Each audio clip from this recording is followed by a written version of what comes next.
Assalamu alaikum, my dear teachers and students. Today I am telling you about the correct the statement, how to do correct the statement in the class. तो जैसा कि ये अपने नाम से बता रहा है correct the statement so there should be one statement which is given to you and it should be wrong statement जो होगी आपकी वो रॉन्ग होगी आपको उसको करेक्ट करना होगा सो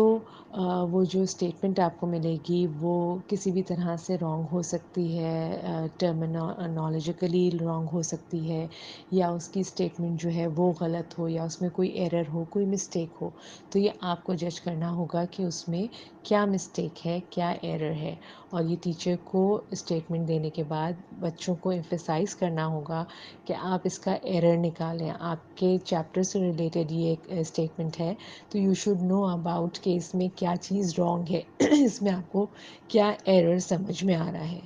फाइन तो जो भी स्टेटमेंट होगी वो रॉन्ग होगी उसको आपने किस तरह से करेक्ट करना है इसकी एक एग्जांपल मैं आपको देती हूँ for example teachers and students आपके पास ये एक स्टेटमेंट है जैसे कि for example Pakistan is a land locked country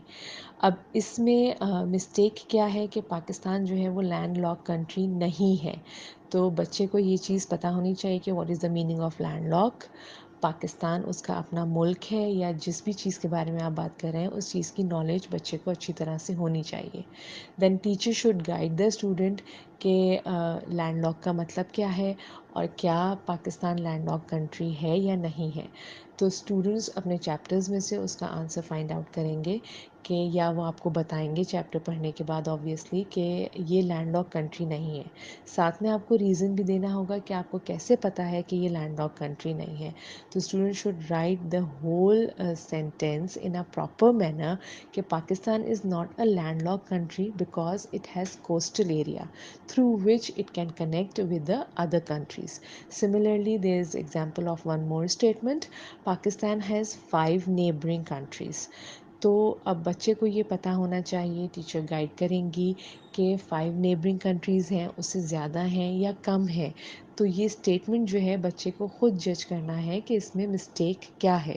लेकिन आपको जो आंसर लिखवाना है वो properly in a proper manner पूरा आंसर लिखवाना है Pakistan has 4 neighbouring countries through which its boundaries are connected और फिर आप उन नेबरिंग कंट्रीज़ की एग्जांपल्स देंगे ये मैंने आपको एक एग्जांपल के तौर पे